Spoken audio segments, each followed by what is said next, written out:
A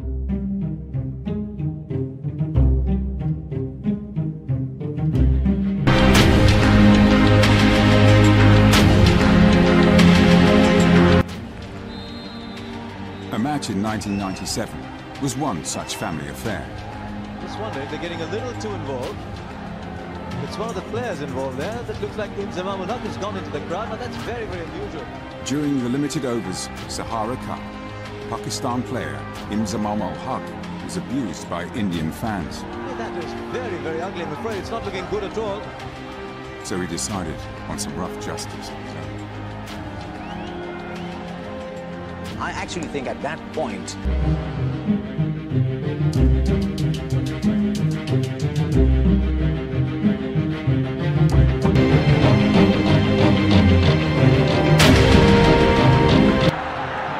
police are beginning to circle. There are 110,000 people in this ground, and that makes it just a little bit scary. India 120 for 8. Looks as if there's a little bit of a fire started in one of the stands off the ground. This is sensational stuff. This game is going to have to be awarded to the Sri Lankans. And I think that the match referee has said that's it. It seems to me that, judging by the reaction of the Sri Lankans, that the game is being awarded to the Sri Lankans. Well, what a sensation this is. Clive Lloyd taking absolutely no chances, and I've got to say that where there's a bit of a risk, situations like...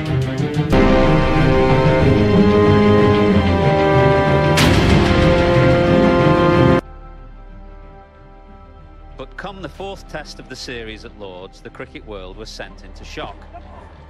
No ball is a call, front foot. No ball. Oh, it's a big no ball.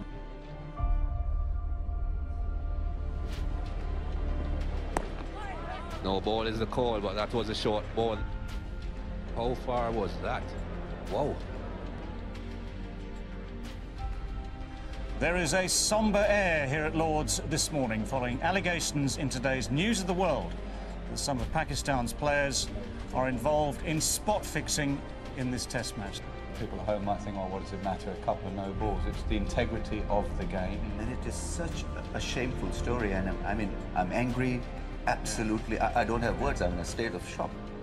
Reaction was harsh, but there was some sympathy for Amir based upon his youth, naivety, and the nature of the sting.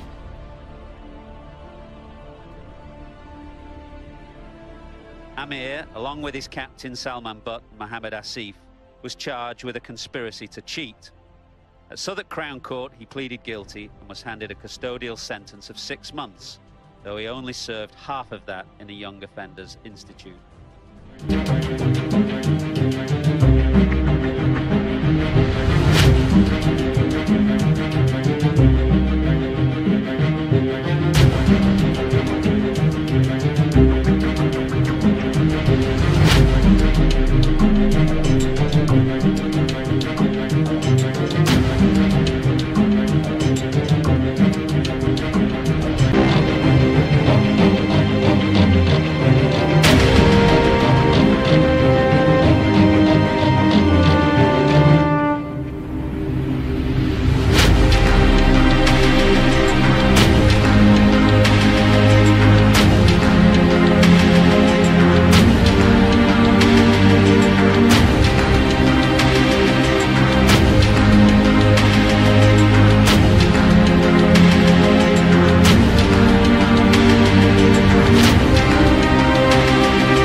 A brazen attack on Sri Lanka's cricket team was caught on tape.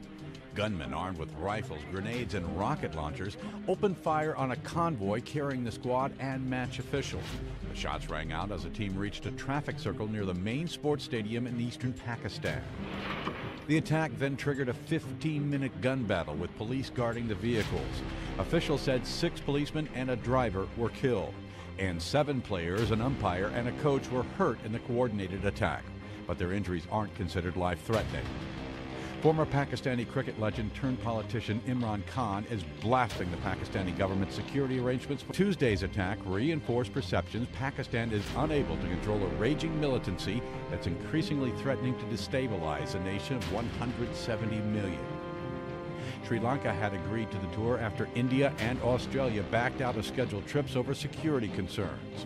The assault will likely end hopes of international cricket teams, or any sports teams, playing in the country for months, not years. Tim McGuire.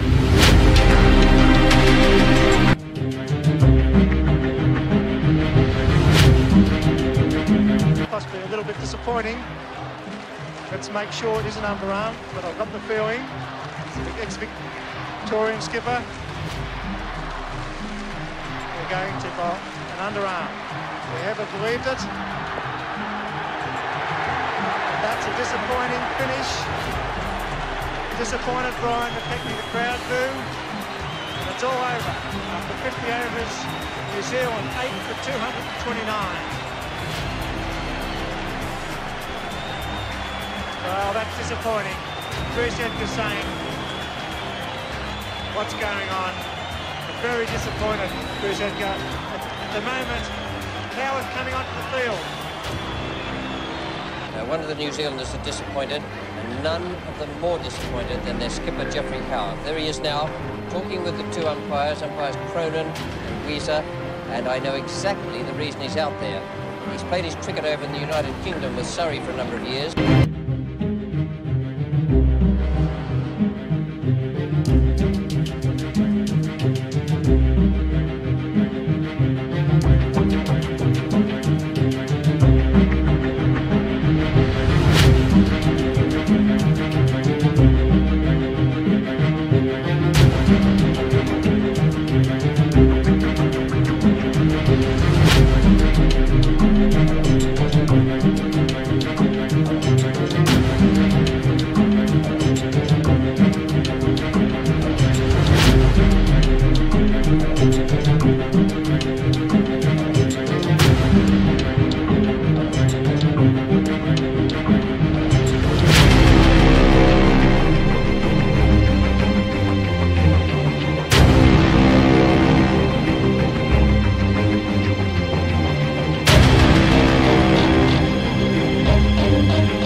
Ball of 4 would still win the match 3 to tie, but again chaos ruled. Madness here at Border. Absolute chaos. Someone's going to get injured out there. Wall was certainly one of those. I think this is probably the worst when, you know, I get hit some side on and I have got whiplash tonight. I'm icing up my neck and there was, you know, my bat was taken out of my hand and there were threats made. So, yeah, it doesn't get any scarier than that in the sporting field. With the players finally safe, it was left to match referee Subba Rowe to determine the outcome. The scoreboard gave the Windies victory by 1 run.